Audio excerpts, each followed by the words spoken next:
Hi, thank you for purchasing the pop-up pod from GigaTent. Taking down the pop-up pod is very simple.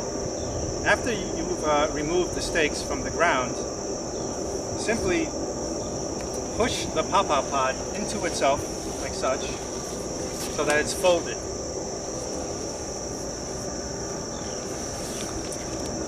Next, you take the ends of the pop-up pod and bring them together, just like this. You'll now have a U shape. What you want to do next is take the bottom and push it into itself.